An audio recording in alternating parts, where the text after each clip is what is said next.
إن الحمد لله نحمده ونستعينه ونستغفره ونؤمن به ونتوكل عليه ونعوذ بالله من شرور أنفسنا ومن سيئات أعمالنا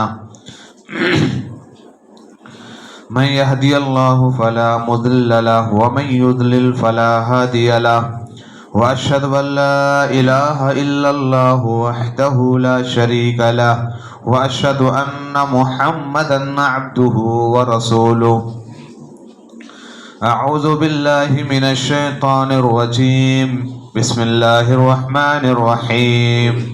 يا أيها الذين آمنوا اتقوا الله حق تقاته ولا تموتن إلا وأنتم مسلمون. يا أيها الناس اتقوا ربكم الذي خلقكم من نفس واحدة وخلق منها زوجها وبث منهما رجالا كثيرا ونساء واتقوا الله الذي تساءلون به والأرحام إن الله كان عليكم رقيبا. يا أيها الذين آمنوا اتقوا الله وقولوا قولا سديدا يصلح لكم أعمالكم ويغفر لكم ذنوبكم ومن يطع الله ورسوله فقد فاز فوزا عظيما. أما بعد فإن خير الحديث كتاب الله وخير الهدي هدي محمد صلى الله عليه وسلم وشر الأمور محدثاتها وكل محدثة بدعة وكل بدعة ضلالة وكل ضلالة في النار. أعوذ بالله من الشيطان الرجيم. بسم الله الرحمن الرحيم. يا أيها الذين آمنوا كتب عليكم الصيام كما كتب على الذين من قبلكم لعلكم تتقون. رب اشرح لي صدري ويسر لي امري واحلل عقدة من لساني يفقهوا قولي رب زدني علما. آمین. حاضرین جمعہ، بزرگوں، دوستوں اور عزیز بچوں اور خواتین اسلام، ہر قسم کی تعریف، حمد و ثناء، کبریائی و بڑائی اس اللہ رب العالمین کے لیے لائق و زیبا ہے جو ہم سب کا خالق، مالک، مربی، پالنہار ہے. اس کے بعد درود و سلام نچھاور ہو تمام انبیاء علیہ الصلاۃ والسلام پر، خصوصاً ہم سب کے آخری نبی جناب احمد مجتبیٰ محمد مصطفیٰ صلی اللہ علیہ وسلم پر. حاضرین جمعہ، مجھے آج اس خطبے کے اندر جس موضوع کے تحت کچھ باتیں آپ لوگوں کے درمیان رکھنا چاہتا ہوں وہ ہے کہ رمضان المبارک بہت عنقریب آنے والا ہے، تو ہم اس رمضان المبارک میں کیسے اعمال کریں یا رمضان المبارک کو ہم کیسے گزاریں. انشاءاللہ کچھ باتیں آپ لوگوں کے درمیان قرآن و حدیث کی روشنی میں رکھنے کی کوشش کروں گا. آئیے اللہ رب العالمین سے دعا کرتے ہیں کہ رب کریم مجھے حق بات کہنے اور سامعین کہنے اور سننے والوں کو سننے سے زیادہ عمل کرنے کی توفیق عنایت فرما. امین یا رب العالمین. دیکھیے میرے بھائیوں، بزرگوں اور دوستوں، اسلام کی بنیاد 5 چیزوں پر ہے. بنی الاسلام علی 5.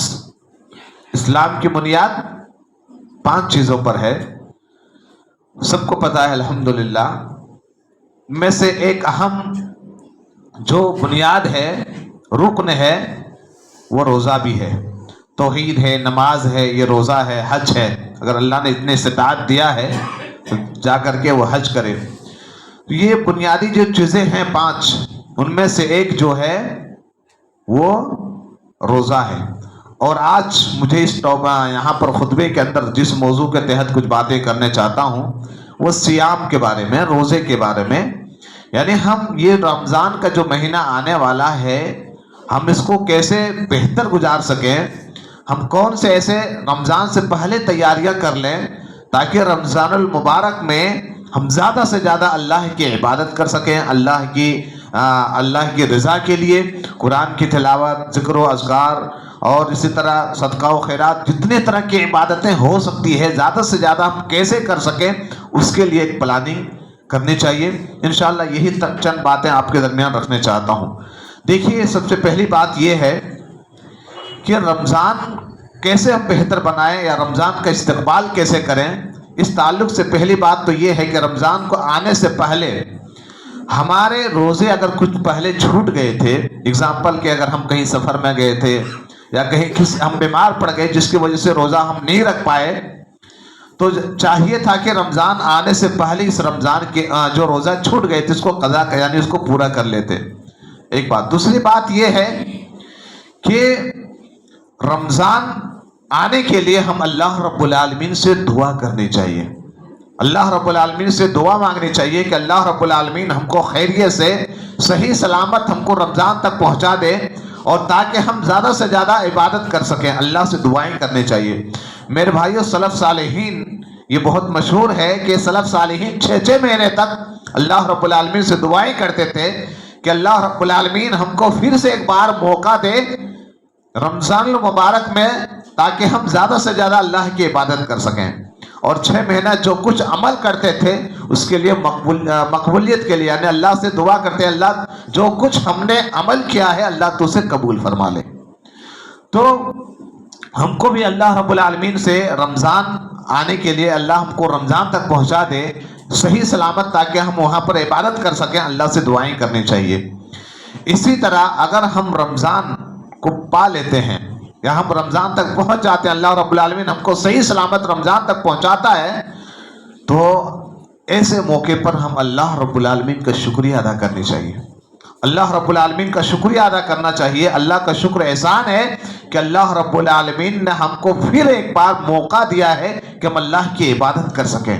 میرے بھائیو، ہم میں سے کتنے ایسے لوگ ہیں جو اس دنیا سے رمضان آنے سے پہلے چلے گئے، لیکن اللہ نے ہم کو یہ موقع دیا کہ ہم پھر سے اللہ رب العالمین کی عبادت کر سکیں۔ یہ چیز ہر ایک آدمی کو جب رمضان پا لے تو سب سے پہلے یہ کرنا چاہیے کہ اللہ کا شکر ادا کرنا چاہیے کہ الحمدللہ اللہ نے پھر ایک بار ہم سب کو موقع دیا ہے کہ ہم اللہ کی عبادت کر سکیں۔ اسی طریق پر جب یہ رمضان المبارک کا مہینہ ایک آدمی جب پا لیتا ہے تو کم سے کم خوشی اور مسرت کا احساس ہونا چاہیے اور خوشی کا اظہار کرنا چاہیے۔ میرے بھائیوں، آج ہم جب بہت بڑی نعمت پاتے ہیں نا تو ہم خوشی کا اظہار کرتے ہیں۔ یہ رمضان المبارک کا مہینہ جو ہے نا بہت عظیم مہینہ ہے، بہت بابرکت مہینہ ہے، تو ہمیں جب یہ نعمت مل جائے تو خوشی کا اظہار کرنی چاہیے۔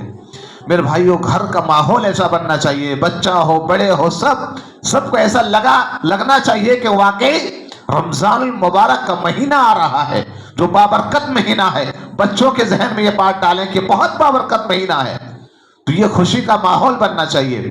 اور اسی طریق پر جیسے پہلے کے زمانے میں، آج بھی کہیں کہیں گاؤں میں ایسا ہوتا ہے کہ لوگ چاند دیکھنے کا اہتمام کرتے ہیں، اور جب چاند دکھ جاتا ہے تو ایک خوشی کا ماحول بنتا ہے، چھوٹے بچے خوشی کے مارے دوڑتے ہیں، خواتین باقاعدہ گھروں کے باہر جا کر کے چاند دیکھتے ہیں۔ اس لیے حدیث کے اندر ہے نا کہ چاند دیکھ کر روزہ رکھو، چاند دیکھ کر روزہ چھوڑ دو۔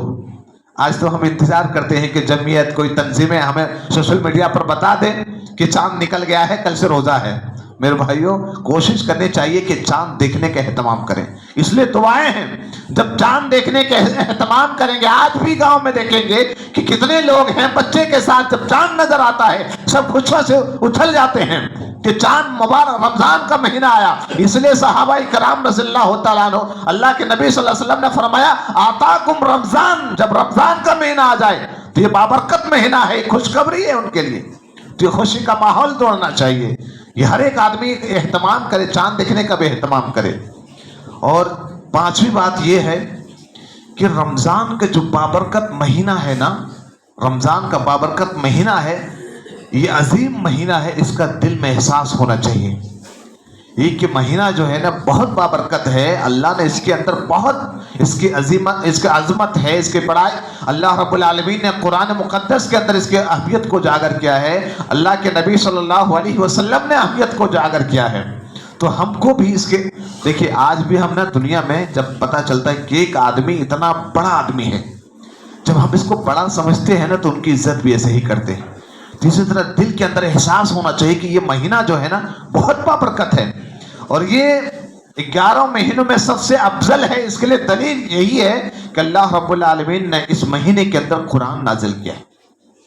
شہر رمضان الذی انزل فیہ القرآن، اللہ رب العالمین نے اس مہینے کے لیے بابرکت ہونے کے لیے یہی کافی ہے کہ اللہ رب العالمین نے قرآن جیسے عظیم کتاب اللہ رب العالمین نے رمضان میں اتارا ہے، اور اس کے لیے ایک بابرکت مہینہ ہونے کے لیے یہ بھی کافی ہے، عظمت، اس کے فضیلت، اس کے اہمیت کے لیے کہ اللہ رب العالمین نے رمضان میں ایک ایسی رات رکھی ہے جو ہزاروں رات کی بہتر سے عبادت سے بہتر ہے۔ معلوم ہے شب قدر ہے جس کو ہم بولتے ہیں، کتنی عظمت، معلوم ہے کتنی اس کی برکت ہے کہ اگر ہم اس رات میں اللہ کی عبادت طاق راتوں میں تلاش کرنی ہے، کوئی خاص نہیں ہے 27ویں یا 25ویں، یہ خاص طاق راتوں میں ہم کو اہتمام کرنی ہے، اگر کوئی پا لیتا ہے نا تو اللہ کے نبی صلی اللہ علیہ وسلم نے فرمایا کہ 1000 مہینوں کی عبادت سے بہتر ہے۔ 1000 مہینہ 83 سال تقریباً بنتا ہے میرے بھائیوں۔ ایک آدمی کی زندگی آج تقریباً بہت کم ہوتے ہیں جو 80 تک پہنچتے ہیں، یعنی اگر ہم ایک رات میں اللہ کی عبادت کر لیے، یعنی یہ طاق راتوں میں ہم اللہ کی عبادت کر لیے تو 1000 مہینوں کی عبادت سے بہتر ہے۔ کتنی عظمت والی رات ہے یہ، کتنا بڑا مقام ہے اس مہینے میں۔ رمضان کا وہ عظمت مہینہ ہے، بابرکت مہینہ ہے، جس کو ہم کو احساس ہونا چاہیے کہ بہت بابرکت ہے میرے بھائیوں۔ اسی لیے ہم اس رمضان کو اہمیت کو سمجھیں، اس کا بڑا مقام دیں، کہ اس لیے کہ ہم اس مہینے میں صحابہ کرام مکمل تیاریاں کرتے تھے، سلف صالحین تیاریاں کرتے تھے، اور رمضان میں زیادہ سے زیادہ اللہ کی عبادت کے لیے لگ جاتے تھے۔ اسی طریق پر کہ رمضان کا جب مہینہ آ جاتا ہے تو میرے بھائیوں رمضان سے پہلے کچھ چیزیں ہیں جس کو ہم کو کر لینا چاہیے۔ نمبر 1 کہ اپنے نیت کو خالص کر لینا چاہیے کہ ہم خالص اللہ کے لیے ہی عبادت کریں گے، کسی کو دکھاوے کے لیے نہیں، کسی کو دکھانا نہیں ہے۔ ہم روزہ، حالانکہ روزہ ایک ایسی عبادت ہے نا میرے بھائیوں، اللہ رب العالمین نے تمام عبادتوں کا بدلہ اللہ تعالیٰ دوسروں سے دلائے گا۔ آج ہم جیسے کسی سے جب کہیں پر میں کامیاب ہو جاتے ہیں نا تو سرپرائز یا گفٹ دیتے ہیں یا تحفہ دیتے ہیں تو سب کے سامنے بلا کر کے، لیکن جو پروگرام کراتا ہے وہ اپنے ہاتھوں سے، اگر وہ پروگرام اپنے ہاتھوں سے اس کو انعام دیتا ہے تو اس کو بڑی خوشی ہوتی ہے۔ اسی طرح جتنی بھی عبادتیں، چاہے وہ نماز ہو، چاہے وہ حج ہو، چاہے وہ جتنی طرح کی عبادتیں ہیں، اللہ رب العالمین فرشتے کے ذریعے ان کے وہ اللہ رب العالمین اس کو بدلہ دے گا۔ لیکن واحد ایک ایسی چیز ہے کہ اللہ رب العالمین نے کہا روزہ بندہ میرے لیے رکھتا ہے اور اس کا بدلہ میں ہی دوں گا۔ میرے بھائی اللہ رب العالمین نے روزے کے بدلہ اللہ اپنے ہاتھ سے دینے والا ہے۔ اتنے خوش نصیب ہے وہ لوگ جو روزے کے اہتمام کرتے ہیں، روزے کا باقاعدہ پابندی کے ساتھ رکھتے ہیں۔ تو میرے بھائیوں یہ چیز ہم سب کو احساس ہونے چاہیے کہ یہ بدلہ جو ہے نا اللہ رب العالمین ہم کو اللہ ہی دینے والا۔ تو سب سے پہلی چیز یہ کہ نیت کو خالص کرنی چاہیے، اس میں ریاکاری نہیں۔ حالانکہ یہ روزے میں خاص طور پر کہ آدمی چاہتا تو کھا پی سکتا تھا، لیکن بندہ کھاتا نہیں ہے، پیتا نہیں ہے، کس کے لیے روکتا ہے؟ اس لیے اللہ نے کہا نا کہ بندہ سب چیز سے رک جاتا ہے، حلال چیزوں سے رک جاتا ہے۔ حلال چیز مطلب کھانا پینا یہ حلال ہے، لیکن اللہ نے کہا ہے کہ آپ کو سحری سے لے کر افطاری تک جو ٹائم ہے اس وقت نہیں کھانا پینا، تو بندہ رک جاتا ہے۔ اس لیے کل قیامت کے دن اللہ تعالیٰ کے یہاں قرآن اور یہ روزہ سفارش کرے گا اللہ سے۔ اے اللہ، قرآن کہے گا اے اللہ یہ رات بھر سونے سے بچ گیا تھا، سونے سے رک گیا تھا اور قرآن کی تلاوت کر رہا تھا۔ قرآن سفارش کرے گا اے اللہ اس کے حق میں سفارش کر رہا ہوں، تو اسے قبول فرما لے، اور اللہ رب العالمین اس کے حق کی سفارش کو قبول فرما لے گا۔ اور دوسرے نمبر پہ ہے کہ روزہ کہے گا اے اللہ یہ دن بھر کھانے پینے سے رک گیا تھا، اللہ اس کے حق میں سفارش کو قبول فرما لے، اللہ رب العالمین اس کے حق کی سفارش کو قبول فرما لے گا۔ تو میرے بھائی بہت عظمت والی چیز ہے یہ۔ تو یہ نیت کو خالص کرنی ہے۔ اور ایک آدمی روزہ بھی رکھتا ہے لیکن گناہ کے کام نہیں چھوڑتا ہے۔ اللہ کے نبی صلی اللہ علیہ وسلم نے فرمایا ایسے روزے داروں کو بھوکا رہنا کوئی فائدہ دینے والا نہیں ہے۔